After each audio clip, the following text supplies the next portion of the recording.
en agradecimiento y en atención a las personas que se han conectado puntualmente,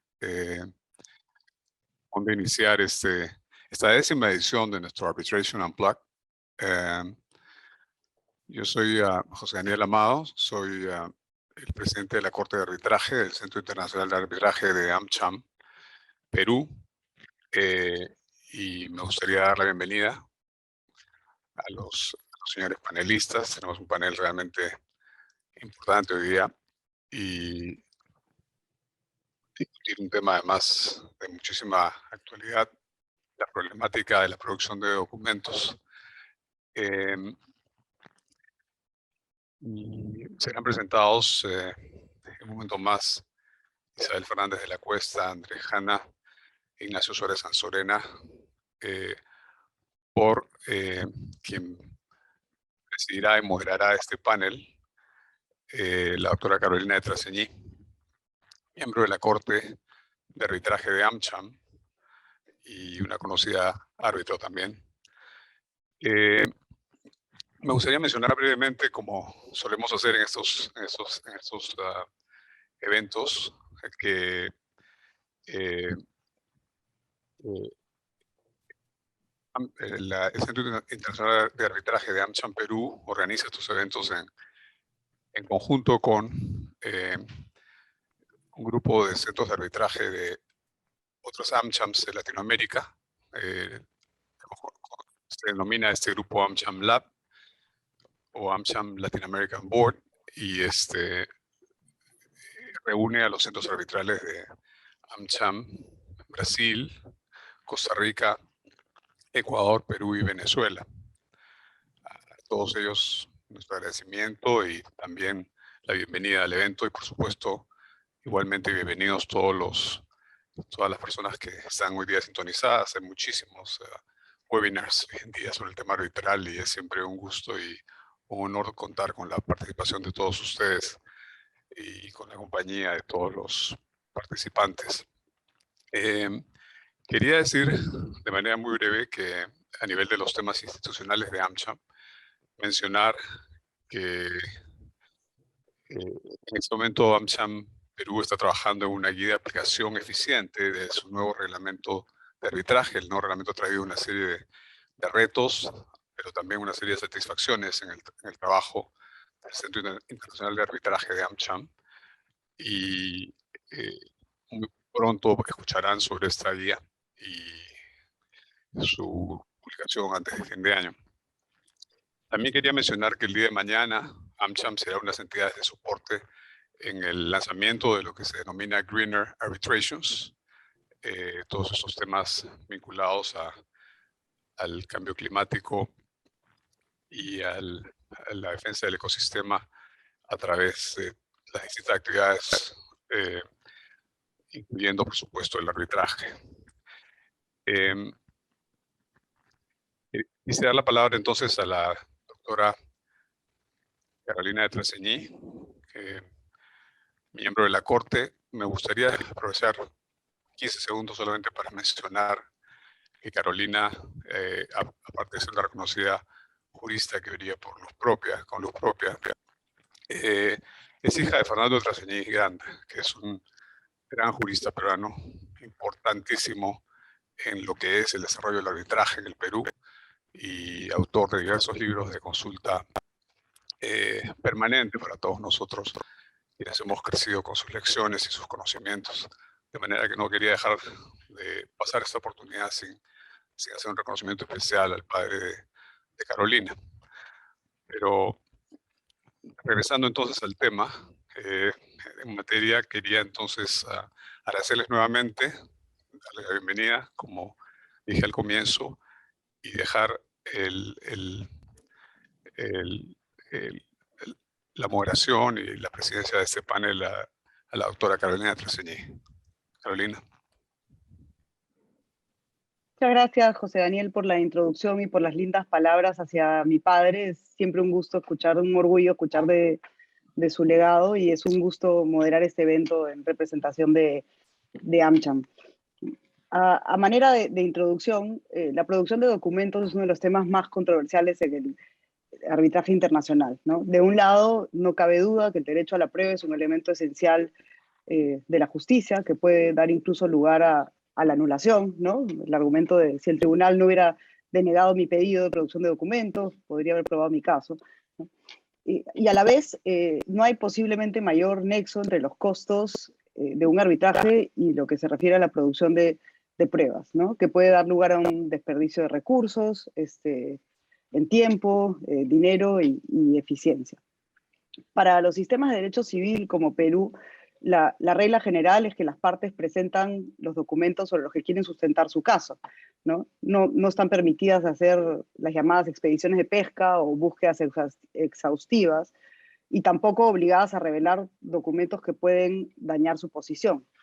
Sin embargo, en el arbitraje en Perú es sumamente usual, y asisten las reglas modelo de AmCham, la referencia a las reglas IVA sobre la práctica de la prueba, que ofrece herramientas para una producción de la prueba y como parte de ello la inclusión de una etapa de producción de documentos, ¿no?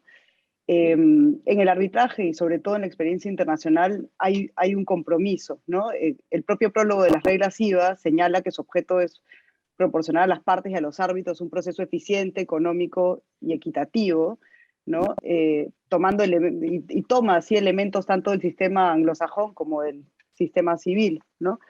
El arbitraje es justamente un mecanismo para cerrar esta brecha entre los distintos sistemas y satisfacer las necesidades de los litigantes de distintas jurisdicciones, ¿no?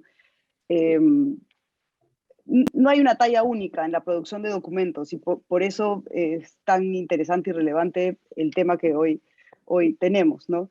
La ventaja del arbitraje es justamente esta libertad de regulación, y el desarrollo dependerá así de los acuerdos, de las reglas a los que lleguen las partes y últimamente del tribunal, ¿no?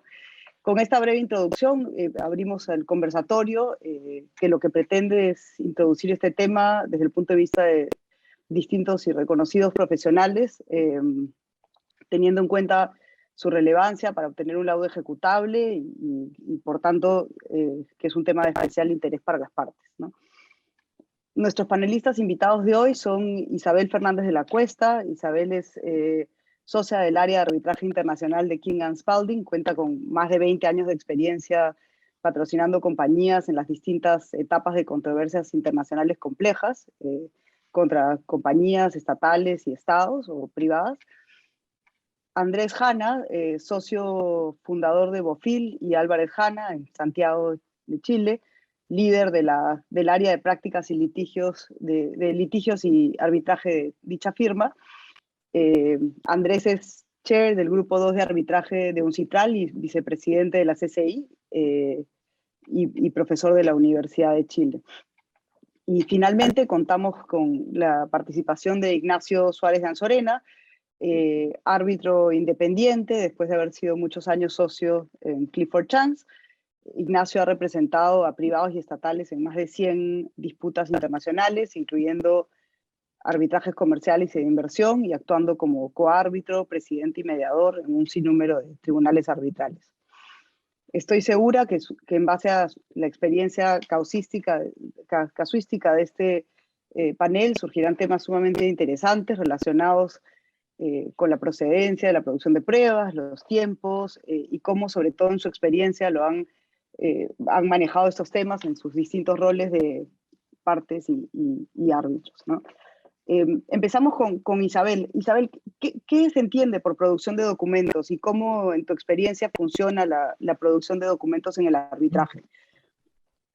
Bueno, en primer lugar, muchas gracias por la invitación, gracias AmCham y gracias por la presentación. Es un gran placer para mí estar aquí hoy compartiendo mi experiencia y con mis copanelistas con gran estima.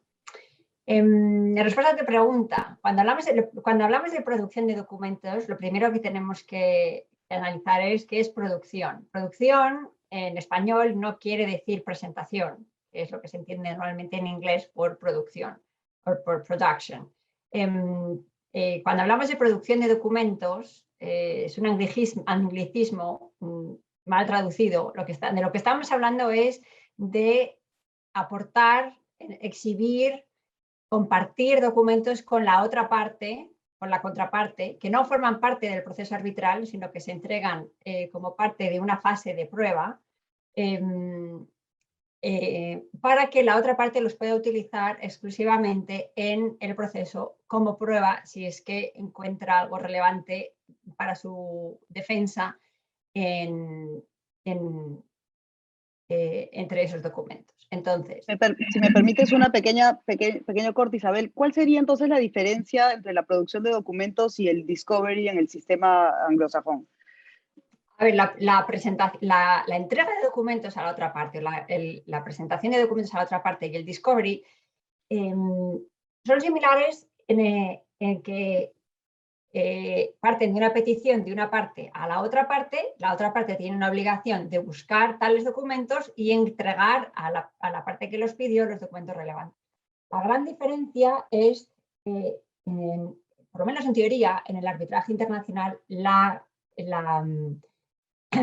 petición de documentos está limitada a un documento concreto o una categoría de documentos que se sabe que existe. Esa es lo que dicen las reglas de la IVA sobre la práctica de la prueba en el arbitraje internacional.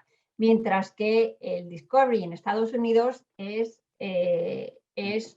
lo que llaman aquí un fishing expedition, o sea, una búsqueda en el fondo del mar y lanzar la caña a ver qué sale, básicamente. Entonces, el alcance del discovery en Estados Unidos es enorme. El alcance del discovery no solo se limita a documentos que se sepa que existen o que se tenga una intuición razonable de que existen, sino alcanza a testigos, alcanza a otro tipo de prueba, a examen de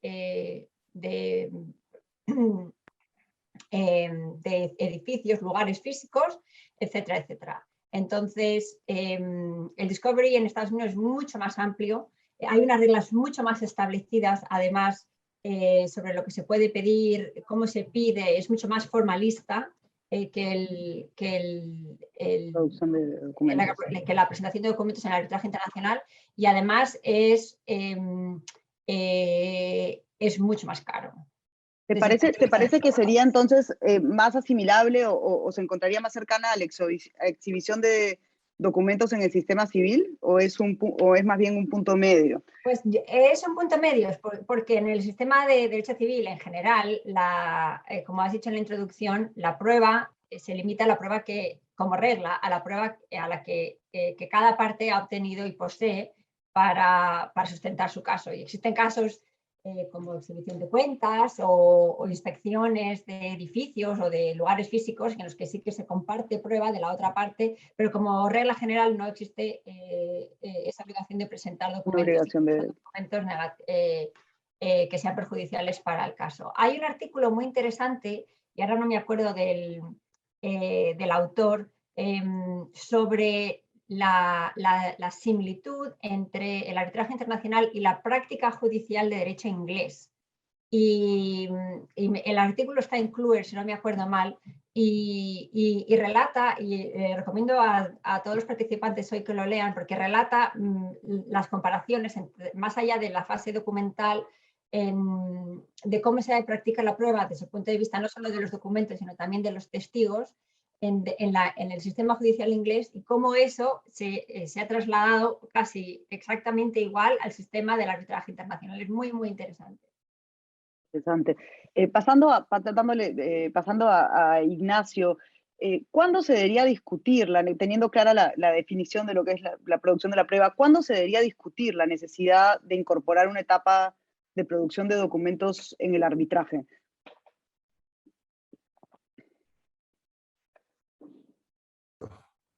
Estoy muteado, como dicen ahora los chicos. Antes que nada, muchas gracias por la invitación. Es un gusto. Remotamente. Están en Lima seguido los últimos años, he trabajado mucho por allá. Pero bueno, ahora los saludos desde Punta del Este, Uruguay. Y es bueno, espero verlos pronto. Es importante que antes de abordar la cuestión de en qué momento se decide la estrategia procesal dentro de un arbitraje, creo que sería un dato interesante para la audiencia, también tener conciencia acerca de cuál es el momento en que un abogado también tiene que anticipar que un procedimiento de exhibición de documentos puede tener lugar en un arbitraje. Y acá hay un tema cultural que es, creo, importante de resaltar, que tiene que ver con el hecho de que las partes anglosajonas, normalmente, en cualquier contrato, tienen la expectativa desde el inicio de que eventualmente todo lo que ponen en papel puede ser exhibido, ¿no? Y eso de alguna forma condiciona y disciplina lo que ponen en papel. Las partes del mundo civil o latinoamericanas, cuando no tienen esta conciencia desde el momento uno, suelen volcar a documentos otro tipo de contenidos que eventualmente pueden ser, yo no diría más problemáticos, pero diría que la diferencia entre un anglosajón y un abogado de derecho civil o una compañía de derecho civil es que unos se cuidan más que otros, ¿no? Entonces, es fundamental que los clientes o las compañías de la región tomen conciencia de que cuando pactan arbitraje, hay un riesgo significativo de que eventualmente lo que han producido como documento interno, los emails, los WhatsApps o lo que sea, pueden terminar o pueden ser objeto de una orden de un tribunal. Y máxime, digamos, cuando ya la disputa se manifestó. Y cuando yo era abogado de parte, era muy común que se instruyera a los clientes para que al menos desde ese momento cualquier discusión delicada sobre el caso fuera hecha con copia a abogados externos. ¿Para qué? Para poder invocar eventualmente, si fuera necesario, el privilegio legal derivado de las comunicaciones abogado-cliente. Y lo mismo con otro tipo de discusiones que pueda haber entre, por ejemplo, peritos y clientes sin intervención de abogados. Entonces, es un dato práctico relevante tener en cuenta que la participación de abogado externo en las discusiones que surgen desde el momento en que hay disputa puede ser eventualmente una barrera, no absoluta, porque a veces exagera esto, y uno no puede pretender que todo sea con copia de abogados, tiene que ser algo que tenga sentido, pero es importante tener en cuenta el dato este. Vamos entonces ahora al tema del tribunal. La cuestión de si haber una exhibición de documentos en base a las reglas IVAs o las que sean, porque yo también he visto reglas ad hoc, o he visto tribunales que han adaptado las reglas IVA y les han dado su propio contenido, digamos, Juan Fernández Armesto tiene su propio Discovery, que es distinto a los otros que uno ve en arbitraje, que es un Discovery con sus propias tablas y con sus propios criterios. Es un tema que se dirime fundamentalmente desde el inicio, digamos, o la orden procesal 1 o la 2, en caso de que haya habido algún incidente previo, define como esqueleto del proceso donde se inserta un procedimiento de exhibición de documentos. Y hoy en día, y yo acá, digamos, me corregirán mis colegas, se asume que lo va a haber. La regla es que en algún momento, típicamente entre primera ronda y segunda ronda de escritos, va a haber algún tipo de exhibición de documentos pautada, y eso se va a insertar en el calendario que se fija y se ajusta y se adjunta a la primera orden procesal que define el cronograma del procedimiento. Hay un tema acá que siempre es delicado, que es el tema de qué pasa cuando hay contrademandas y cuando no hay contrademanda paralela, es decir, que hay una parte que demanda y otra que responde y contrademanda, porque eso puede generar una inequidad, eventualmente, ya que la parte, digamos, la parte demandada puede quedarse con una oportunidad menos de pedir documentos porque va a pedir documentos sin haber visto la respuesta de su contraparte. Entonces, en esos casos, lo que yo he visto cuando hay una demanda y contrademanda escalonada y no simultánea, es que se agregue una segunda fase más limitada de exhibición de documentos para justamente resolver el problema de asincronía de presentaciones cuando hay demanda y contrademanda escalonadas. Pero en dos palabras, entonces, la regla fundamental acá, Carolina, es que esto es algo sobre lo que no se improvisa. Esto es algo que se inserta en el calendario desde el primer momento y que raramente permite la adición de nuevas fases, a menos que eso esté pautado o a menos que haya algún caso excepcional que podemos discutir. Muy interesante, Ignacio, la mención a que cada tribunal puede y hace sus propias reglas, ¿no? Justamente el que no hay una talla única, un one size fits all, al que me refería en la introducción, ¿no? Entiendo entonces que en tu posición hay ciertos casos en los que se debería incorporar rondas adicionales de producción de documentos más acotadas, si es que fuera necesario para cautelar el derecho de defensa de las partes, ¿no? ¿Cómo debe manejarse, en tu opinión, la presentación extemporánea de documentos? ¿Debe privilegiarse el derecho a probar o más bien te parece que debería tener más peso el seguimiento de un cronograma o de las reglas previamente aprobadas por las partes? Bueno, acá creo, digamos, y esto es un tema totalmente opinable, también es una cuestión de que uno juzga sobre la marcha en base a las circunstancias del caso. La regla es que, aunque el arbitraje sea flexible, tiene que haber algún contenido preclusivo en algún momento dado. Porque si no es un caos de arbitraje, sobre todo cuando hay reglas claras desde el inicio, y esto típicamente incluso se regula en la OP1, en la primera orden procesal, donde se fija típicamente una capacidad de excepción a la aportación de documentos basada en sobreviniencia o en alguna razón que la justifique. Pero yo diría que como regla estamos en el campo de lo excepcional. Y muchas veces también hay un tema también que es estratégico, ¿no? La pregunta es, ¿en qué medida, y sobre todo es un tema para las partes demandantes, en qué medida las partes demandantes regulan el tema también para evitarse una eventual acción de nulidad? Entonces, está al lado del tribunal, en el que yo diría que la regla es que no hay mucha excepción, pero se consideran circunstancias, y está el tema también de la parte demandante, que quiere proteger el laudo. A mí me ha pasado como parte demandante, de repente ver que la demandada me mete prueba por la ventana, pero si pienso que la puedo controlar, yo lo que hago es sopesar la carga negativa que puede tener en el futuro, la introducción de la prueba frente a una nulidad que puede ser más o menos fundada, pero, digamos, se está alimentando del incidente. Y muchas veces uno consciente, no porque uno piense que tenga razón la parte demandada, sino por el simple hecho de que uno hace un control de daños. Así que, y sobre todo, digamos, si uno tiene un tribunal firme y serio, uno puede contar con esto. Por el lado del Carolina. tribunal, como señalas, también debe tener especial interés en que se trate de un laudo ejecutable, ¿no? Y con eso le doy paso a Andrés, justamente... Quería solo... Sí. Sí. Quería solo hacer un comentario respecto de lo que acaba de decir Ignacio, pero antes, por supuesto, quiero también agradecer la invitación. Todos aquí los que están son gente que aprecio mucho. Y quiero decirte, Carolina, que la primera vez que tuve que ir a Perú, un evento de arbitraje, coincidí con tu padre, con quien además comparto el hecho de ser profesor de Derecho Civil, así que lo conocí muy bien. Así que es un honor para mí estar aquí con su hija.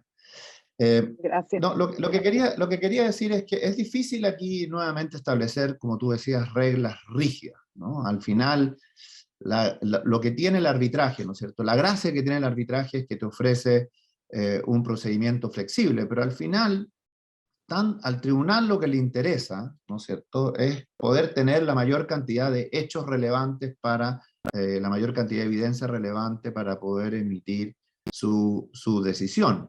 Entonces, es cierto que las reglas generales que tuvo en la Orden Procesal 1 y en el Case Management Conference, ordenas, porque es necesario, ordenas el proceso no solo de producción de prueba, sino que también ordenas el proceso de prueba en general, ¿no? Por ejemplo, si se van a permitir documentos, luego los escritos fundamentales, en qué circunstancias vas a admitir documentos, en qué circunstancias no los vas a admitir, cuál es el umbral que normalmente es exigente, y mientras más regulado es mejor porque las partes saben a qué reglas someterse. Pero, en general, es extraño ver una orden procesal bien construida que no permite excepciones, porque finalmente, obviamente que hay circunstancias, ¿no? Aparece en el último escrito un documento que no había aparecido antes en el escrito de dúplica, por ejemplo, y la parte demandante dice, bueno, esto me abre a mí un hecho que yo no sabía, me gustaría ver los documentos relacionados con este documento que ha aparecido, porque yo no tenía noción de su existencia. Y bueno, el tribunal tendrá que ver finalmente si satisface o no satisface la excepcionalidad. O sea, ¿qué es lo que quiero decir? Que por un lado las reglas funcionan porque ordenan este procedimiento y hacen predecible y ordenado el procedimiento arbitral, pero por otro lado hay una regla, a mi juicio que es la regla más importante, y es que el tribunal tiene que conducir el proceso de manera eficiente y justa y permitir a las partes, ¿no es cierto?, presentar adecuadamente su caso y ejercer su derecho de defensa.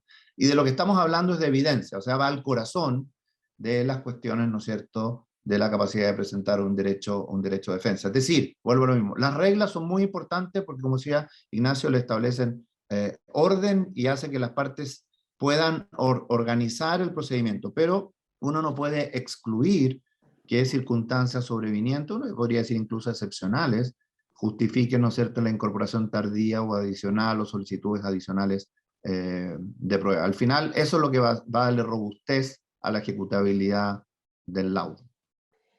Si puedo añadir un comentario para añadir el contrapunto, es que, aunque estoy totalmente de acuerdo con lo que Andrés e Ignacio han dicho, también es cierto que muchas veces el área de la presentación de documentos, de la producción de documentos, es el área más fácil que tiene una parte que quiere retrasar el caso o causar problemas procesales para torpedear el arbitraje. Y entonces es un tema, como dice Andrés, muy difícil porque va al corazón, al centro del derecho a la defensa de las partes, y por eso mismo es un tema, es una parte del proceso arbitral en la que si el tribunal no lo tiene claro y no es firme y no ha establecido unas reglas claras, es muy fácil que una de las partes, una parte que quiera retrasar o que quiera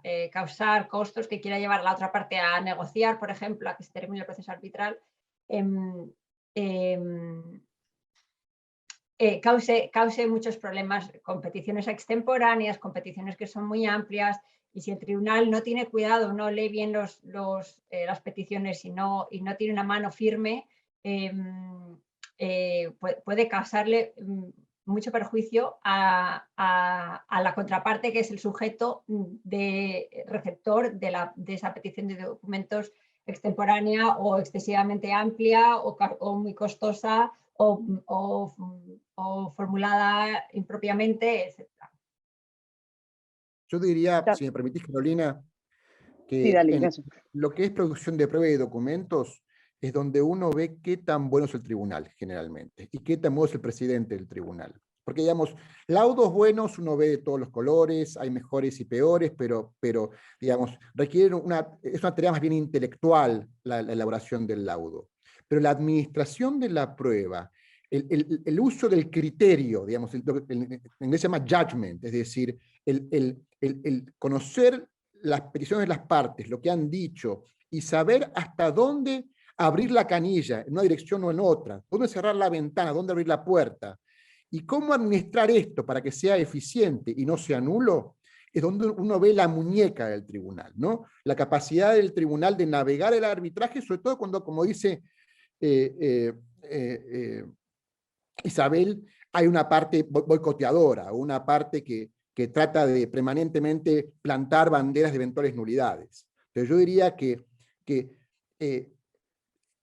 yo lo que he visto en general más es cómo los abogados, que han sido abogados y después árbitros, tienen acá ventajas sobre los académicos. Porque uno entiende toda esta gimnasia cuando uno también ha litigado mucho. Entonces, la muñeca del tribunal acá es esencial para avanzar, para que la parte demandada también asuma riesgos o no, porque también la parte demandada puede consentir muchas cosas, demandante, perdón, quiero decir, y para llevar esto a buen puerto, que es el puerto, digamos, del laudo válido, pero que a la vez permitió a las partes expresarse, ¿no?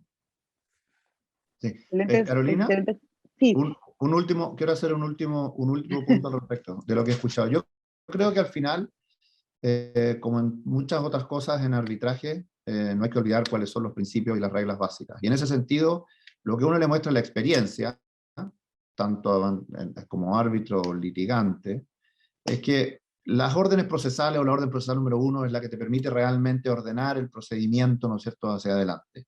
Y en la medida que uno establezca esas reglas y que las partes consientan esas reglas, tú tienes cubierto una parte bien relevante del problema del orden del tribunal. Pero todo tribunal sensato tiene que entender que pueden haber excepciones, y esas excepciones tienen que ser administradas, idealmente reguladas en la orden procesal. Pero en último término, todos sabemos que siempre hay sorpresas en los arbitrajes, y por lo tanto el criterio, el buen juicio y la razonabilidad de un tribunal arbitral es una segunda parte que a mí me parece es completamente esencial. Y ahí comparte lo que decía Ignacio, un buen presidente es clave en estas materias, como digo, que dependen del buen juicio, del criterio, de la prudencia, en último término. Sí, excelentes comentarios. Queda duda que hay un balance sumamente complicado y que está muy relacionado a la experiencia del tribunal en el manejo. Andrés, en tu experiencia, ¿hasta qué punto se puede restringir la facultad de las partes para solicitar la incorporación de nuevas pruebas en el arbitraje? Es decir, ¿hasta qué punto se puede llevar este argumento de eficiencia sin afectar o causar un incidente que pueda dar lugar a la anulación o afectar el derecho de prueba? Muchas gracias, Carolina. Bueno, ya lo discutíamos en la pregunta anterior. El balance es fino, es delicado, porque por un lado hay cuestiones de eficiencia y de buen orden, pero por otro lado hay cuestiones de debido proceso o derecho de defensa. Por lo tanto, me gustaría responder como volviendo a cuáles son los principios básicos, o cuáles son las reglas básicas sobre las cuales uno debería pararse para resolver la pregunta que tú me hacías. En primer lugar, creo que es importante tener presente que el principio general es que las leyes arbitrales y las reglas institucionales en general no se refieren o no contienen el derecho de una parte a solicitar la incorporación de prueba en el arbitraje, y más específicamente a solicitarle a la otra parte o a un tercero incorporar un documento, una serie de documentos. Es decir, lo que quiero decir es que en principio no hay un derecho automático de una parte a requerir la incorporación de prueba. Ahora, no habiendo un derecho automático, normalmente estas cosas caen, como muchas otras, y diría yo como particularmente las cuestiones de evidencia, caen en los poderes inherentes o implícitos que tienen los tribunales para conducir el procedimiento, y en particular las cuestiones de prueba, donde también es reconocido que los tribunales arbitrales tienen discreción cuando se trata de cuestiones de evidencia. Por supuesto que pueden variar las reglas institucionales o ad hoc, pueden variar las leyes, pero en general, si uno mira, la mayoría de ellas tienden a coincidir en estos principios. Sin duda, por ejemplo, la regla del CCI o la ley modelo UNCITRAL y la regla UNCITRAL del 2010 así lo hacen. Y por último, en último término, el tribunal está sujeto a la regla de conducir el procedimiento de una manera justa y eficiente, que es la regla general a la que hablábamos antes, respetando el derecho de las partes a presentar su caso, ¿no es cierto?, y tratándolos con igualdad de partes.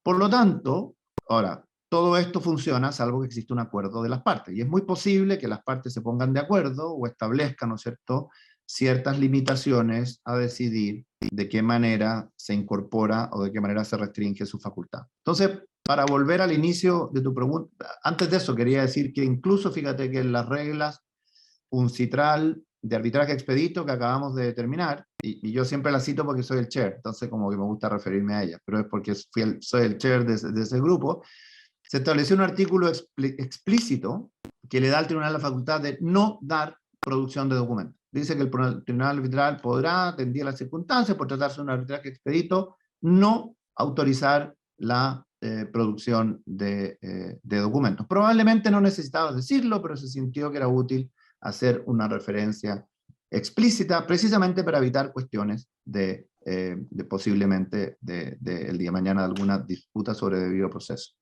Andrés, si me permites una breve interrupción con un tema básico, pero que creo que y puede ser importante aclarar. ¿Cuáles son los efectos de que una prueba requerida, o cuáles pueden ser los efectos de que una prueba requerida no sea producida por una parte?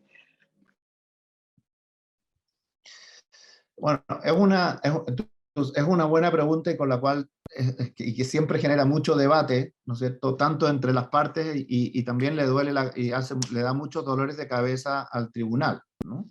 Ahora, como en todas las cosas, es difícil dar una respuesta única, pero uno puede decir cuáles son el tipo de medidas. Y por supuesto, ¿no es cierto?, Carolina, de lo que estamos hablando, es que hay un tribunal que ordena explícitamente producir un documento X y la parte se niega a hacerlo. Y se niega a hacerlo a pesar de la orden del tribunal. Simplemente no lo presenta. Probablemente utilizando lo que decís, Isabel, al inicio de la cultura anglosajona o la cultura derecho civil. Bueno, todos sabemos que los anglosajones no pueden dejar de presentar los documentos, pero en la cultura del derecho civil es menos clara la obligación de hacerlo. Pero asumamos que ese documento entonces no se presenta. En principio se tiende a decir que el tribunal tendría pocas herramientas, y que las herramientas que tendría el tribunal serían fundamentalmente dos. Una que es bastante difícil de aplicar, porque de nuevo entras supone, ¿no es cierto?, una decisión irrelevante desde el punto de vista del juicio. O sea, tienes que tener muy claro que la puedes aplicar. Y la otra, que es una cuestión más o menos general frente a iba a decir misconducta, a la conducta impropia de una parte. La primera es las inferencias negativas, ¿cierto?, que básicamente consiste del hecho negativo, es decir, de que el hecho que la parte no ha producido el documento, entender que ese documento le generaba a la parte una cuestión probatoria perjudicial y en consecuencia tener por establecida esa cuestión probatoria perjudicial. Y como digo, las inferencias negativas son difíciles porque se supone, para aplicarlas, debe haber una especificidad del documento, debe haber, ¿no es cierto?, una claridad acerca de cómo construir una inferencia negativa que no sea ambigua, y es por eso que, por lo menos en mi experiencia, no es fácil encontrarse con inferencias negativas en los tribunales arbitrales, porque los tribunales entienden que corren un riesgo al hacer una inferencia negativa, salvo que sea demasiado evidente. Lo segundo que te decía era esto de asignación de riesgo, incluso de costos. Y las reglas de la IVA te lo dicen, ¿no? Dicen que si hay una conducta de mala fe, que en este caso consistiría en no entregar el documento, el tribunal puede tenerlo en consideración al momento de determinar, ¿no es cierto?, los costos, y en particular los costos de la producción de documentos, que es algo más sencillo de hacer porque entran estos poderes más discrecionales del tribunal acerca de la conducta inadecuada o impropia de una parte. Ahora, lo que no se dice normalmente, o muchas veces no se dice, es que bajo algunos sistemas jurídicos tú podrías pedir a un tribunal local que asistiera al tribunal arbitral para que hiciera coercitiva la orden del tribunal. Se ve poco porque en general en arbitraje internacional no hay mucha disposición a ir a los tribunales locales para asistencia, pero esta es una materia que bajo las leyes de arbitraje y bajo las leyes procesales domésticas, que ocurre muchas veces en los procedimientos domésticos. En procedimientos domésticos tú puedes regularmente pedirle a una corte que cumpla, por ejemplo, que cite un testigo, que haga un supina para que un testigo concurra obligatoriamente al tribunal. Bueno, eso también puede ser en una exhibición de documentos, y eso podría llevar a que bajo esa ley, finalmente la Corte ordenara entregar el documento bajo sanciones, que típicamente los regímenes procesales son astreintes o penas combinatorias o incluso multas periódicas, ¿no? Eso se dice poco, pero en general, en mi opinión, es algo que dependiendo de la legislación doméstica, también estaría disponible. Y lo último y más importante tal vez que todo lo anterior, hay que ver cómo queda la credibilidad de esa parte frente al tribunal después de haberse negado a presentar el documento, y creo que no estoy diciendo una exageración ni tampoco un lugar común cuando digo que la credibilidad en un arbitraje, como en todo litigio frente a un tribunal, lo es todo, ¿no? Es interesante lo que mencionas, Andrés. Creo que hay, como dices, dos situaciones que distinguir que pueden tener impacto o efecto en la posibilidad de la parte de probar, ¿no? La primera es hasta qué punto el tribunal puede restringir, lo primero de lo que hablábamos, y luego qué pasa cuando el tribunal da una orden que no es producida por la parte, ¿no? Isabel, no sé si quieres añadir desde tu experiencia algún comentario sobre estos puntos. Pues la verdad es que creo que Andrés lo ha cubierto muy bien, porque el tema de ordenar documentos a terceras partes es un tema bien complejo. Las reglas de la IVA, de la práctica de la prueba, establecen que el tribunal tiene la capacidad de solicitar documentos de terceras partes si es que las partes no lo pueden solicitar, no los pueden obtener ellas. Aquí hay un tema que es controvertido y a veces complejo, porque las reglas de la IVA dicen que las partes tienen la obligación de presentar documentos que estén en su posesión, custodia o control. Y hay veces en los que surgen circunstancias en los que se piden documentos que a lo mejor tiene la matriz, pero no tiene la filial, que es la parte en el arbitraje, la parte procesal en el arbitraje. Y entonces están los documentos de la matriz en posesión de la filial, están los documentos o están bajo su control, o viceversa. Normalmente suele ser, esos son temas que dan lugar a problemas en ese aspecto, porque en algunos casos sí, en algunos casos no. Muchas veces depende de cómo funcione orgánicamente tanto la filial como la matriz o una empresa relacionada dentro del mismo grupo. Y entonces de ahí viene la consideración de esa afiliada, subsidiaria, matriz o relacionada como tercera parte, y cuáles son los poderes del tribunal frente a esa empresa. Y la verdad que no hay una solución clara y firme, porque lo que ha dicho Andrés es básicamente la respuesta, que es que el tribunal inherentemente, porque la jurisdicción del tribunal surge del consentimiento de las partes, no tiene jurisdicción sobre terceras partes, y el único recurso que queda es ir a los tribunales y cortes locales a intentar ejecutar una orden del tribunal, lo cual es complejo, es costoso y tiene que ser un documento sumamente importante y crucial para el caso, para que una de las partes realmente vaya a llevar a cabo todo ese proceso para obtener tal documento, o para por lo menos incrementar las posibilidades de obtener el documento. Normalmente yo no lo he visto nunca, porque normalmente no es tan importante. ¿Me permitís un De otro lado, sí, claro, dale, Ignacio. Sino yo quisiera simplemente ratificar y llamar la atención acerca de lo que correctamente identifica Andrés como un dato esencial en un litigio, que es la credibilidad. Porque, como bien dice Andrés, los tribunales van a tratar de evitar siempre recurrir a una inferencia adversa explícita. Pero eso no implica que lo puedan hacer de forma implícita, es decir, que sin decirlo lo hagan, y en la evaluación de la prueba global, digamos, se carga negativamente a una parte por no haber cumplido con una orden del tribunal de esas formas, pero sin decirlo. Entonces, es fundamental ser consciente de las consecuencias que tiene muchas veces una actitud poco colaborativa con la prueba documental. Hay veces que el tribunal también puede entenderla o puede, digamos, circunscribirla a algún aspecto del caso, pero las chances de que haya una inferencia adversa oculta, digamos, son un riesgo que una parte litigante tiene que ponderar. Lo segundo que quería marcar, para complementar lo que se venía diciendo, y es que, como se ha explicado, está el supuesto en el que la parte demandada no entrega una prueba ordenada, pero también está el problema de los tribunales que de repente no ordenan una exhibición que deberían haber ordenado. Y yo entiendo que cuando uno habla acá de términos imperativos, uno tiene que tener en cuenta que el tribunal tiene una amplia discrecionalidad. Y como dice Andrés, es difícil poner el debería haber ordenado en un campo tan discrecional y tan poco regulado como este.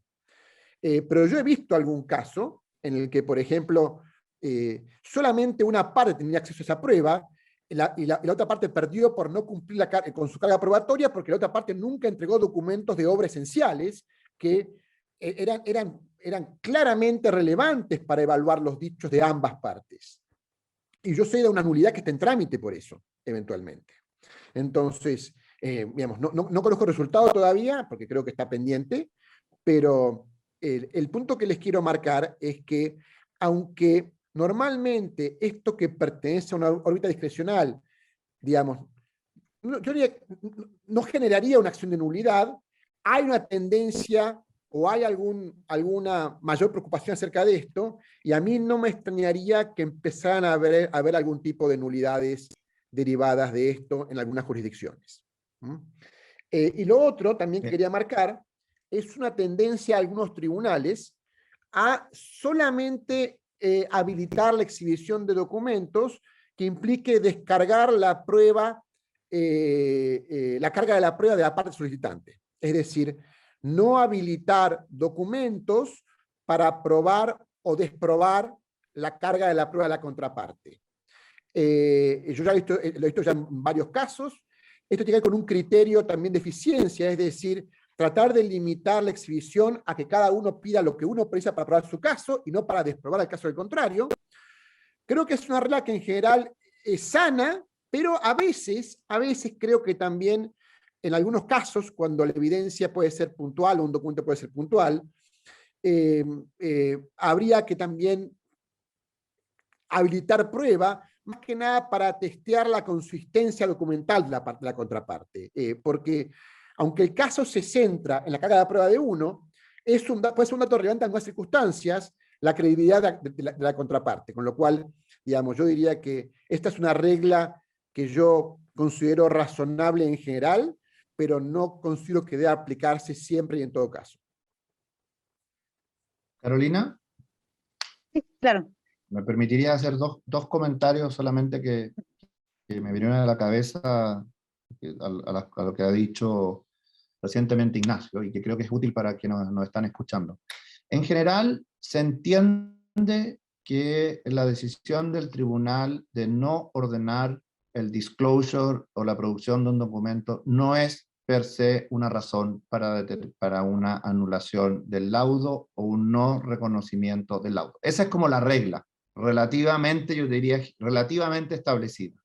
Y se ha rechazado la idea de que existe un nivel mínimo de disclosure, como que mínimamente tiene que haber un disclosure. Ahora, eso no significa que con ocasión de una negación o una no entrega de un documento sujeto a otra circunstancia en un caso específico, eso pueda dar lugar a un problema de debido proceso o falta de defender adecuadamente el caso. A mí me ha tocado más de un caso CIADI, en comités de anulación, en el cual existe esta regla, ¿no es cierto?, que exista un incumplimiento, un fundamental, a serious breach of fundamental rule of procedure, ¿no es cierto?, de una regla fundamental de procedimiento, que se ha discutido si eso puede ocurrir cuando se ha negado la exhibición de un documento, y como te digo, la cuestión no es una cuestión que tenga que ver con que el poder discrecional da directamente lugar a eso, sino que puede dar con otras circunstancias, sumado a otra cosa, poder pasar el umbral si efectivamente afecta el derecho de defensa, y efectivamente hay una discusión de mínimo, creo, como de mínimo umbral, pero que no es, que está presente acerca de qué manera puede dar lugar a una infracción, como digo, de debido proceso de incapacidad de presentar el caso. Y lo segundo tiene que ver con la carga de la prueba, que quería hacer una acotación. Es cierto lo que dice Ignacio y lo comparto, que uno ve crecientemente en discusiones de órdenes procesales o en tribunales, que eso se usa como un criterio para establecer que no se podrán pedir documentos que estén fuera de la carga de la prueba de la parte que lo solicita. Pero es un tema que confieso que aparentemente tiene mucho sentido y parece muy razonable, porque lo que tú no quieres es que una parte, simplemente no teniendo la carga de la prueba, vaya y hostigue a la otra con la presentación de documentos que a la otra parte le pueden ser o problemáticos, no vinculados con el caso, ¿no? o algún tipo de documento. Pero, pensándolo bien, la carga de la prueba no parece ser un criterio absoluto. Y quería sumarme a lo que decía Ignacio, que entendía que iba en la misma línea. ¿Y por qué? Porque la carga de la prueba, como todos sabemos, no es una cosa que se dé en blanco y negro, sino que es una evaluación que hacen los jueces con toda la prueba que tienen finalmente, ¿no es cierto?, en sus manos al término del procedimiento. De hecho, uno regularmente produce prueba que está en la carga de la prueba del otro, pero la produce porque entiende que va a debilitar o refutar la potencial prueba que puede hacer el otro. Entonces, negar un documento solo en razón de la carga de la prueba podría estar impidiendo una parte de la capacidad de refutar una prueba que de otra manera esté utilizando el que tiene la carga de la prueba, pero que si tú no accedes a ese documento no tendría la posibilidad de refutar o demostrar. Entonces, creo que hay que mirarlo con algo de perspectiva y con matiz, porque no me parece que debe ser una regla absoluta, ¿no? Yo creo que estoy de acuerdo con lo que acabo de decir Andrés. Creo que él dijo mejor lo que yo quise decir antes.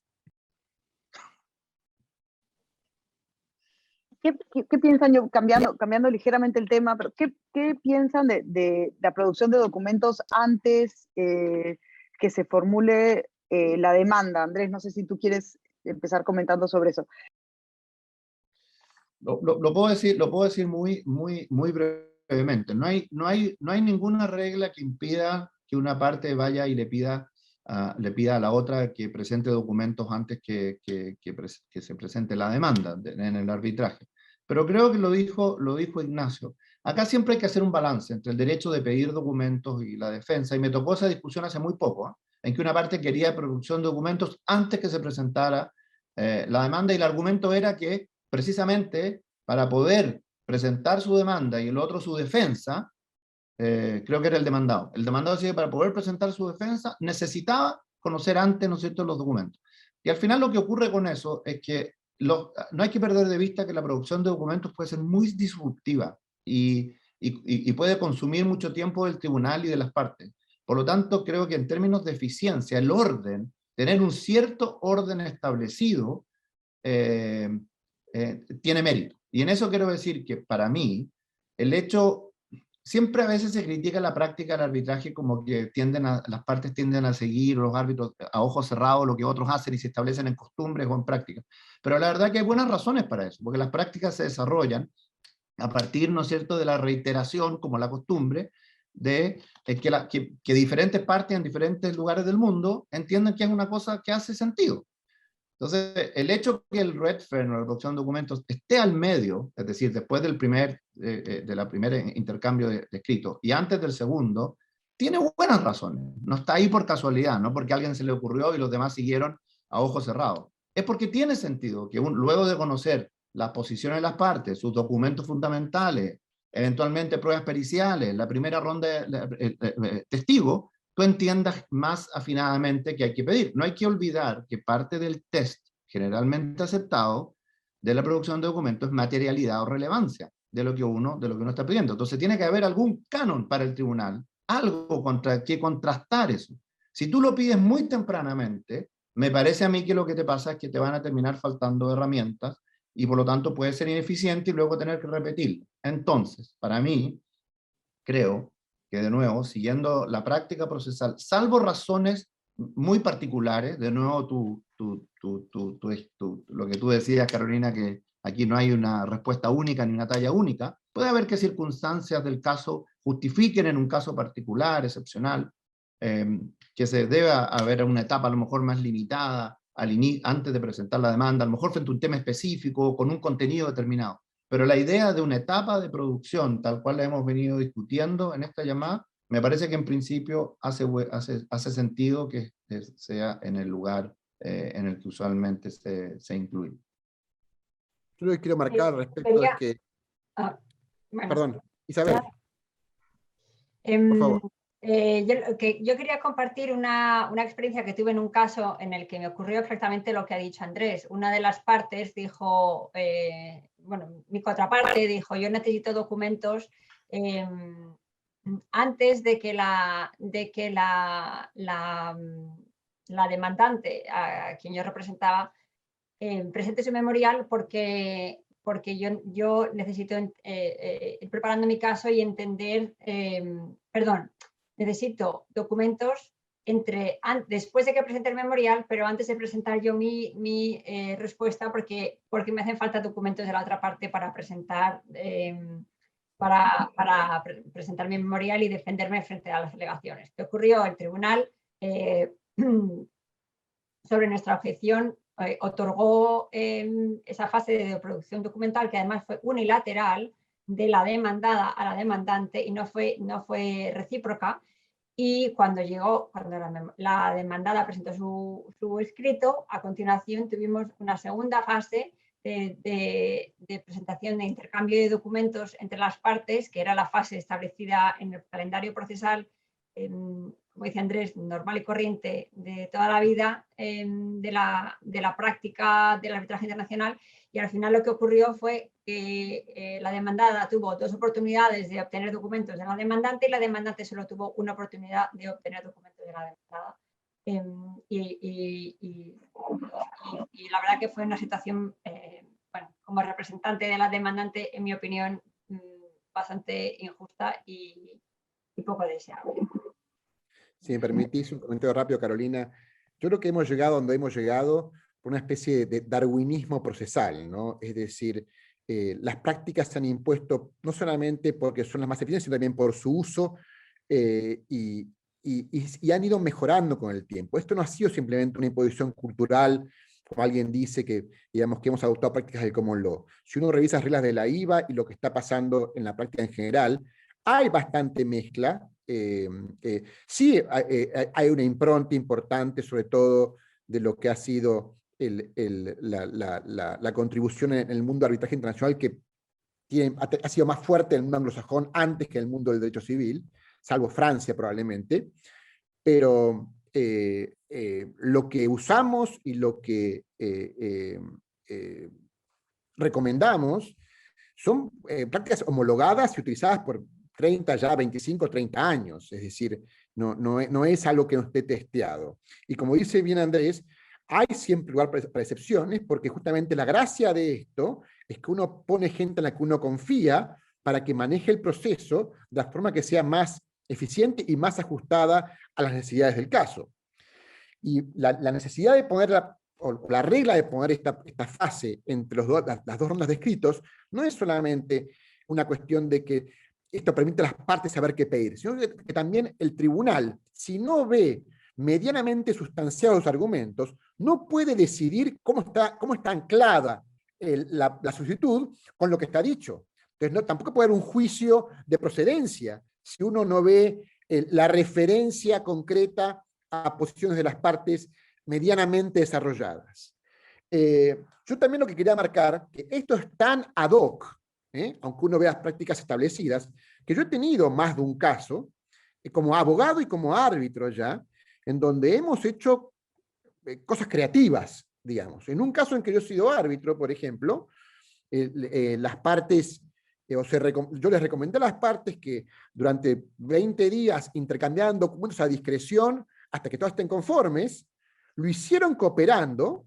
Yo simplemente les dije que yo iba a apreciar la cooperación, y cuando llegó el momento de audiencia procesal para definir si había o no había exhibición de documentos, decidieron que no, porque no hacía falta, porque ya habían hecho una exhibición de documentos ad hoc entre ellas, y están las 2 conformes.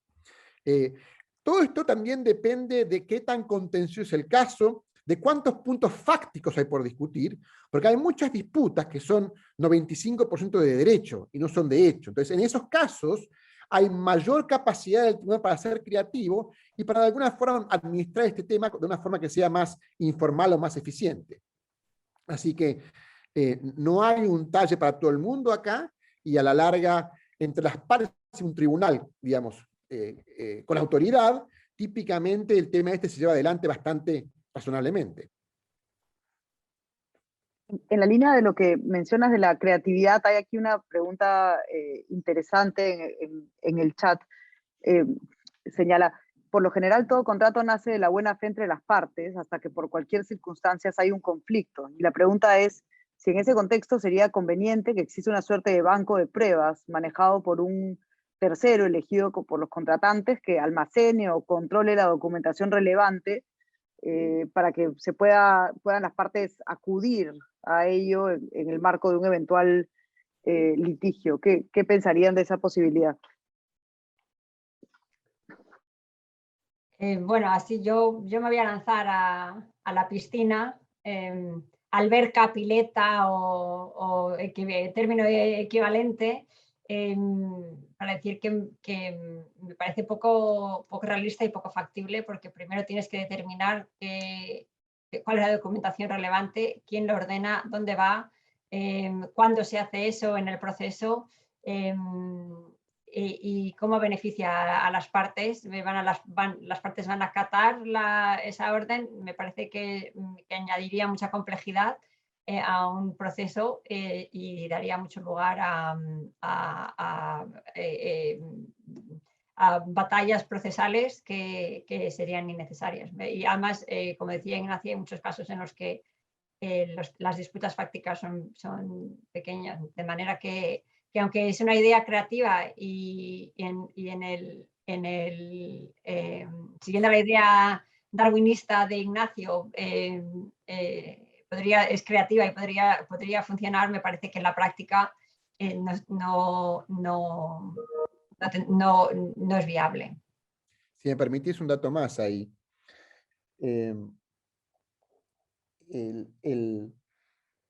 Digamos, típicamente, la prueba que resuelve un caso, o la divulgación o la exhibición que mueve la aguja, no es la de documentos entre las partes, porque obviamente esos documentos los tiene todo el mundo. Digamos, yo cada vez veo más, por ejemplo, que un caso se define en un WhatsApp, en 2 mensajes de WhatsApp, por ejemplo. Y la idea de pensar que uno puede, en el transcurso de una obra o un contrato complejo, digamos, canalizar o poner en algún lugar todas las discusiones internas que puede haber dentro de una parte, con relación a un proyecto, por ejemplo, no me parece práctica. Y típicamente, incluso, lo que yo veo a veces, y esto con algo de preocupación, es la reticencia que deriva del tema de que muchas partes no identifican el WhatsApp como un documento, por ejemplo, de pensar que lo que pasó en WhatsApp no pasó. Así que, en respuesta a la pregunta que se ha hecho, me parece una idea interesante, creativa, pero la veo con bastante dificultad para ser implementada. Hay otra pregunta interesante relacionada. Pregunta Jorge Beltrán: ¿por qué seguimos asumiendo la tesis de la carga de la prueba y no afirmamos la tesis de la prueba dinámica, y por lo tanto ordenar la exhibición a quien se encuentre en la mejor posición para aportar los documentos? ¿Creen ustedes que es posible para el tribunal poder identificar ello? Puedo decir algo muy, muy breve en eso. Primero, no es afán nuestro, sino que están los códigos civiles y procesales de la mayoría de los países del mundo, contienen una regla, la regla de la carga de la prueba. Y la regla de la carga de la prueba sigue teniendo una lógica, que es una lógica que viene, ¿no es cierto?, tiene cientos de años y que proviene del derecho sustantivo, si quieren, no del derecho procesal, y que para mí tiene justificación. Ahora, la realidad de las cosas es distinta, eso es lo que decía yo.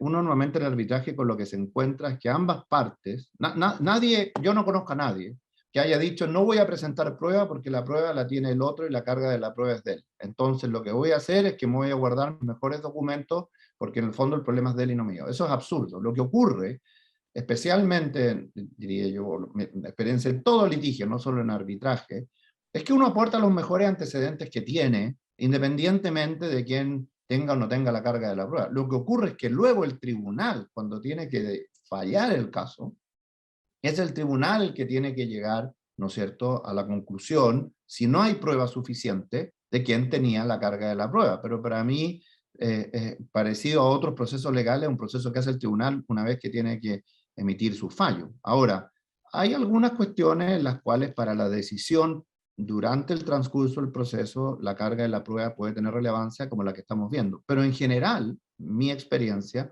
es que esa cuestión de la carga de la prueba es más bien relevante al momento de tomar decisiones sustantivas, y fallar la cuestión, más que cuestiones procesales, y no me parece tampoco que en la dinámica del juicio no establezcan, como digo, las partes se limiten a producir pruebas. Con esto termino, Carolina. Hay circunstancias en el derecho procesal que se han desarrollado en los cuales cuando una parte se encuentra en una posición de indefensión o en una posición frente a la otra parte que puede justificar alterar la carga de la prueba, por ejemplo, en la entrega de un documento, otro, por razones de debido proceso, algún otro se puede revisar y el tribunal podría ordenar, a pesar de la carga de la prueba, que eso se haga. En otras palabras, la carga de la prueba no es un obstáculo para el tipo de medidas de prueba que el tribunal puede adoptar. De hecho, y con esto termino, los tribunales tienen en los arbitrajes la capacidad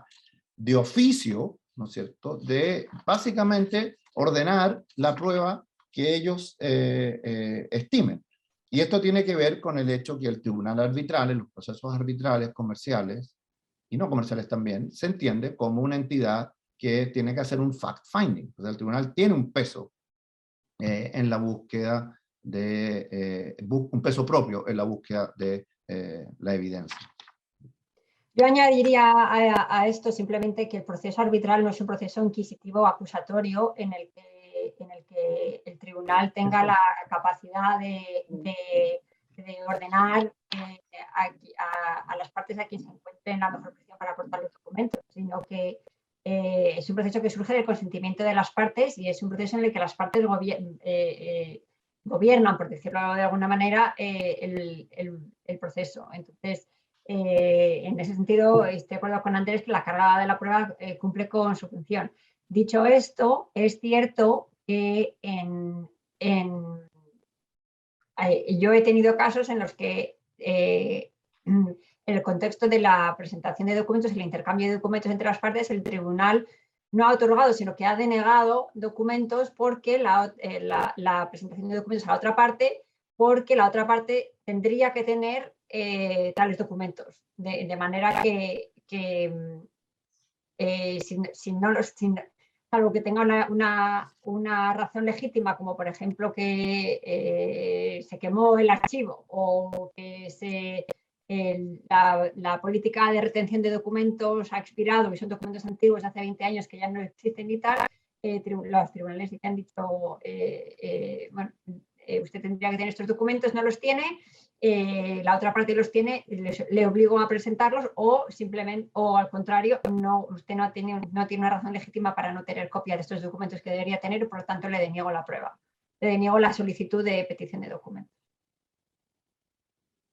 No solo no es inquisitivo, como dice, sino que históricamente surgió más como un mecanismo de interpretación legal, ¿no? A cargo de juristas, precisamente, ¿no? Es un poco el surgimiento del arbitraje. Cambiando... Si puedo hacer una aportación adicional al comentario de Ignacio sobre el darwinismo en el arbitraje internacional, es que digamos, si miramos al ser humano como el culmen de la evolución, todavía nosotros estamos un poco en el Homo sapiens, no hemos llegado al sapiens sapiens, en el sentido de que el proceso de producción de documentos, de presentación e intercambio de documentos, sigue siendo en muchos casos ineficiente, sigue siendo costoso y sigue habiendo capacidad de mejora. Por ejemplo, en mi opinión humilde y sencilla, el Red Fern Schedule que utilizamos se ha quedado obsoleto porque a día de hoy, en casos complejos de proyectos grandes que son prácticamente intensos, uno termina con unos schedules de 200, 300, 400 páginas y bueno, y uno se quiere tirar por la ventana antes de tener que responder a eso y tiene que existir un mecanismo mejor o menos malo. Para empezar a organizar las columnas en lugar de verticales, organizarlas horizontales, para seguir que el proceso es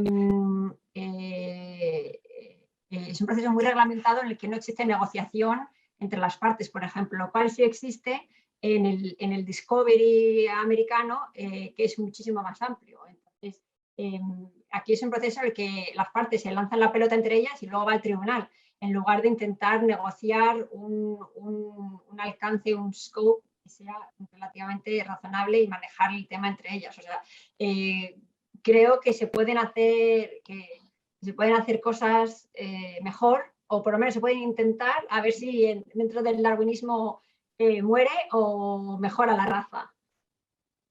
Yo Me quiero has aclarar una ganado la cosa. pregunta. Justamente iba a preguntarle si recomendarían la utilización del reference schedule o algún sistema que facilite esta etapa. Ignacio, te cedo la palabra. No, yo quisiera aclarar simplemente que lo de darwinismo, yo le escuché creo a mi amigo Francisco González Cosillo hace como 10 o 12 años, que no es un adjetivo inventado por mí, así que cuidemos. No, está perfecto, me encanta. No es que no me haga cargo, me hago cargo porque me parece una buena idea, pero simplemente quería clarificar que por lo que recuerdo no es una idea propia.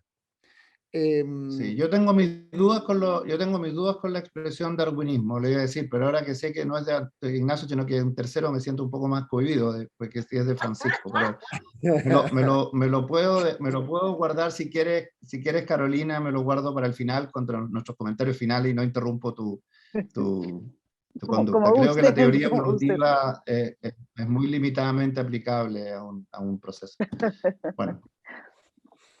Bueno, cambiando el tema, y Ignacio mencionó algo de esto antes, uno de los problemas derivados de la producción de documentos es que se invoque un impedimento legal o un privilegio, ¿no? ¿Cómo se puede encontrar un equilibrio entre la protección del documento y el derecho de las partes a aprobar? No sé, Ignacio, si tú quieres abrir con este tema. Y yo abro con un comentario que es muy simple, que acá tenemos un grave problema de asimetría, ¿no? Porque el principal problema que tenemos con las cuestiones de confidencia y sobre todo con privilegio es que en el arbitraje internacional los profesionales o las partes pueden estar sujetas a reglas que no son iguales, algunas que son más protectivas y otras menos, lo cual podría poner a las partes en distinto nivel en su capacidad de alegar una cosa o la otra, al menos en lo que incumbe a sus reglas profesionales, ¿no? Y acá, digamos, creo que las reglas de la IVA hablan, ¿no?, de utilizar el mínimo común denominador, pero en la práctica esto es una realidad, digamos. El tema cultural es muy relevante, como explicaba antes, no solamente empieza desde el momento en que las partes ponen en papel cosas con distintos criterios culturales, sino también en el momento en el que una u otra, o sus abogados también, porque esto también es muy importante, se sienten o no obligados a colaborar con este tema. Así que, desde ese punto de vista, el privilegio es un tema muy, pero muy delicado. Cuando yo he tenido que aplicarlo, he tratado de justamente tratar de aplicar el estándar más alto que se aplique a ambas partes en proceso para que una no esté con distinto tipo de obligación. Y por ejemplo, hay zonas grises, ¿no? En algunas jurisdicciones, el General Counsel, el abogado interno que participa en la discusión, podría darle algún contenido protectivo a la discusión. En otros lugares no, por ejemplo. Solamente el counsel externo da esa protección. Como decía antes, a veces se juega con esta idea de meter al counsel interno en cualquier cosa, pero también eso tampoco funciona, digamos. La idea es que por el hecho de que uno ponga counsel externo, de por sí no hay privilegio. Digamos, va a haber que evaluar, hay presunción de privilegio, pero va a haber que evaluar si efectivamente una comunicación privilegiada en función de sus contenidos. Y lo que he visto cada vez más es la utilización de un special master, es decir, de poner a un tercero que no sea parte del tribunal, con encomienda del tribunal, y hace poco me pasó en un caso que me quisieron poner a mí como special master, para justamente determinar en qué medida el tribunal debía o no ver esos documentos. Porque el problema del privilegio es que una vez que el tribunal ve el documento, puede quedar condicionado psicológicamente en cuanto al caso por un documento que no tendría que haber visto. Entonces, la forma de maniobrar y evitar esa incidencia es justamente que el tribunal designa a un tercero para que haga justamente esa filtración. Pero bueno, estas son aguas bien complejas, y como regla creo que los tribunales competentes son muy conservadores. Sí. Tal vez, no sé, a lo mejor Isabel quería decir algo. Yo quería agregar un par de puntos. No sé cuánto tiempo tenemos todavía, Carolina, pero quería agregar un par de puntos, que es el siguiente. el primer punto es que el privilegio es muy sensible, porque yo diría que la generalidad de las legislaciones del mundo, en principio, si hay privilegio, ese documento no debería ver la luz del día, no debería poder mostrarse.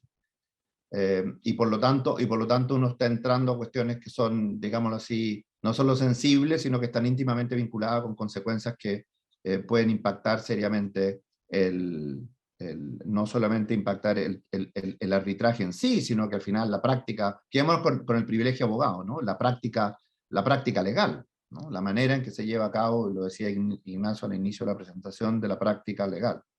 Ahora, partiendo de este principio, de que el privilegio, si hay privilegio, el documento no debería mostrarse, si hay un consejo del abogado relativo al litigio a una parte, no debería mostrarse ese documento, la cuestión es, a mi juicio, doblemente compleja. ¿Por qué? Primero, porque es una de aquellas materias en la cual el arbitraje internacional tiene que recurrir a las leyes locales. Y tiene que aplicar reglas de choice of law y determinar cuál sería, ¿no es cierto?, la legislación aplicable cuando hay partes de distintas, ¿no es cierto?, nacionalidades, y eso siempre resulta complejo, porque el tribunal tiene que lidiar, como digo, con estándares y con criterios que a veces son asimétricos entre las partes, pero que están muy fuertemente vinculados a la cultura y práctica local. Y segundo, porque como también el sistema lo muestra, la cuestión no es de blanco y negro, porque efectivamente si hay un privilegio no va a demostrarse, pero ahí surgen las preguntas que decía Ignacio y algunas otras, ¿no? Bueno, por ejemplo, el consejo vino del in-house counsel, significa que eso está privilegiado. ¿Fue relativo a la disputa o fue una cuestión general del contrato? ¿Lo hizo cuando hay entidades públicas? ¿Lo hizo como un government official o lo hizo como un abogado cuando se trata, ¿no es cierto?, no sé, de consejos que se dan al interior de procesos públicos, ¿no? Y por eso que se han creado una serie, yo creo, de técnicas donde siempre la decisión es difícil, para ver cuál es el límite o el equilibrio. Creo que esa era tu pregunta. ¿Cómo uno administra la tensión entre que el privilegio opere en el ámbito que le corresponde, pero que eso no signifique impedir que ciertas cosas o ciertos documentos que deberían ser exhibidos puedan serlo? Bueno, está la posibilidad de redactar los documentos de redaction, o sea, de eliminar, de modo que se vea solo una parte. Pero además del Special Master, que a mí me gusta porque es especialmente eficiente, porque evita que el huevo se rompa. Una vez que el huevo se rompió, ya está roto, no hay nada que hacer. También creo que la exigencia de un privilege log equilibra un poco las posiciones de las partes, porque si no hay privilege log, y yo te digo, es que está privilegiado, no te lo muestro, es como un black box. A ver, tienes que confiar en lo que te estoy diciendo. Diría que claro, tienes que confiar en lo que dice. ¿Y qué pasa si en realidad, y qué pasa si no lo era? Y no era un documento privilegiado. Entonces el privilege log, bien individualizado, lo que te permite es que, si bien tú decides qué es lo que está privilegiado, le permite a la otra parte o le entrega a la otra parte ciertos elementos para poder desafiar que efectivamente se trate de algo de este documento. Me acaba de tocar en un caso, una situación exactamente como esa, y luego del tribunal de revisar el privilege log, de abrir un poco la discusión, llegó a determinar que ciertos documentos del privilege log podían mostrarse, porque en su opinión no estaban vinculados con la disputa, y que otros del privilege log claramente no debían mostrarse. Entonces equilibra un poco las posiciones y evita que sea una especie, como digo, de tener que confiar en la palabra del otro, y que se presta, por supuesto, o da incentivos que hacen asimétrica la posición y demasiado fácil negar mostrar un Yo clarifico Dos para los colegas que el privilege log es una lista de documentos donde se identifica emisor y quién los recibe, y se da un sumario neutro descriptivo del documento y la justificación por la que se piensa que es privilegiado, de forma tal de que haya un mínimo debate acerca de su calidad de privilegiado o no. Exacto. Y solo recordarles, perdón Isabel, antes de darte la palabra, quedan unos cuantos minutos del evento, estamos llegando al cierre. No sé si quieres, junto con tu intervención, hacer algunas reflexiones finales para luego darle paso a Andrés y Ignacio a una breve reflexión final. Dos comentarios muy breves, gracias Carolina. El primero es que por esta discusión breve que hemos tenido del asunto de los privilegios, legales y del abogado cliente y otros privilegios que existen como el privilegio de la negociación, etcétera, uno se da cuenta que solo por esta discusión de lo complejo que es y cómo puede desviar el manejo eficiente del proceso arbitral con privilege logs, con peticiones, subpeticiones, special master, etcétera. Si un tribunal no lo maneja bien, eso pues se convierte en una bola de nieve que toma vida propia y es muy difícil de manejar y además muy costoso para las partes. Ese es el comentario número 1. Comentario número 2, simplemente hacer una reflexión de que la existencia de los privilegios y el alcance de los privilegios tiene como contrapunto el sistema procesal. En los sistemas anglosajones en los que el discovery es enorme y la capacidad de una parte de obtener documentos de la otra.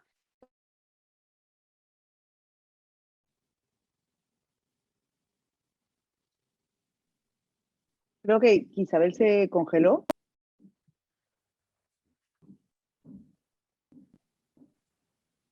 Sí, se nos cayó Isabel. Ahí está, volvió. Ahí está, de nuevo. Perdón, Isabel, te caíste un momento.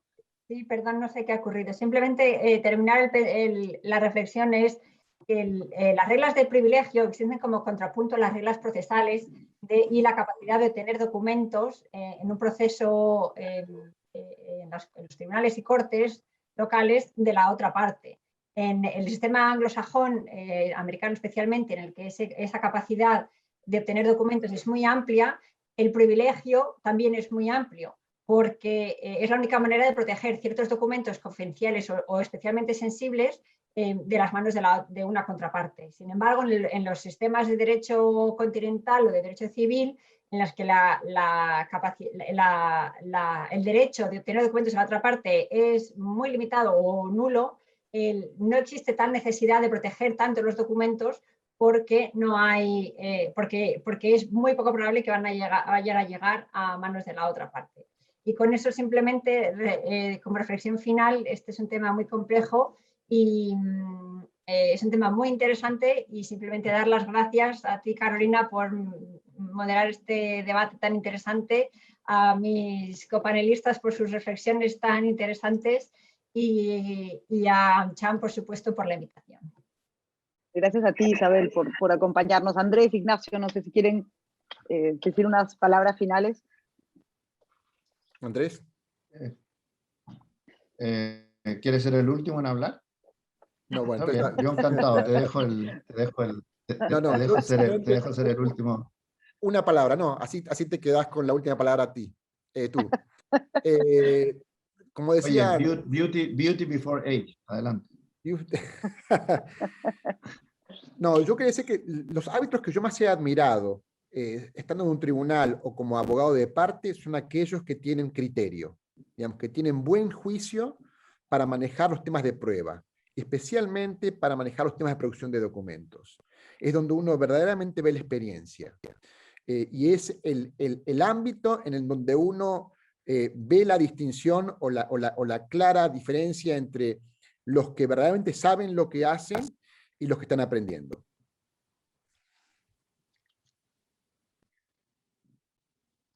Muchas gracias. Ahora voy a decir un par de cosas. Lo primero, quiero hacer 3 comentarios finales. Lo primero es que cuando uno discute instituciones procesales como esta, no hay que perder de vista cuál es el objeto de la institución. Muchas veces las discusiones laterales o auxiliares nos llevan a perder de vista de qué es lo que estamos discutiendo. Y lo que estamos discutiendo aquí es una cuestión eminentemente práctica, tiene que ver con cómo o de qué manera se incorpora prueba documental, la solicitud de otra parte al arbitraje. Y lo que esta institución en particular nos demuestra es todo lo bueno y también lo problemático que tiene el arbitraje internacional. Cruce cultural, diferencias, ¿no es cierto?, diferencias en la práctica, la importancia de la experiencia, la necesidad de hacer un balance, etcétera, pero a mi juicio demuestra algo que es absolutamente esencial. Y es que, y en eso tenía mis dudas con el darwinismo, porque la verdad que la teoría darwinista, ¿no es cierto?, muestra cómo las especies evolucionan a través de los siglos.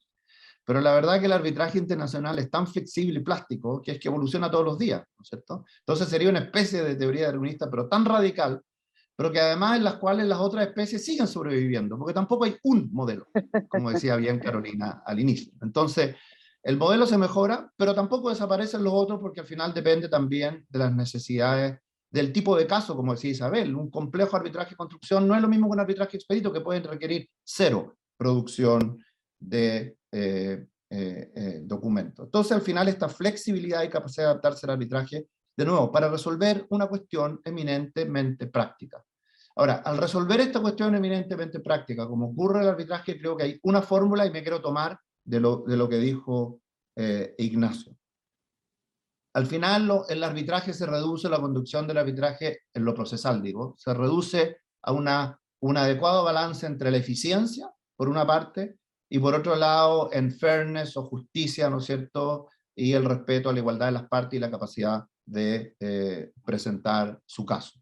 Y en último término, eso está entregado al criterio o prudencia del tribunal arbitral. Y el tema que hemos discutido creo que es un ejemplo más, tal vez un ejemplo intenso de eso, pero un ejemplo más de la relevancia de estos dos principios que a mi juicio determinan la importancia y el éxito del arbitraje internacional como mecanismo de solución de disputas. Muchas gracias. Gracias, Andrés. Ahora les voy a robar yo la última palabra, pero solamente para agradecerles especialmente a ustedes. Ha estado excelente, muy interesante la conversación. Y bueno, y por supuesto a todos nuestros asistentes, y a despedir el evento en nombre de AmCham Perú y AmCham Lab, hasta una siguiente oportunidad. Muchas gracias.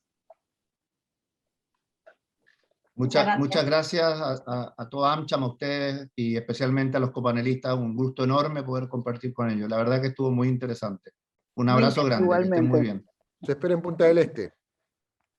Ahí voy a estar. Encantado. Chao, chao. Un abrazo a todos. Chao. Otro. Gracias. Chao, chao.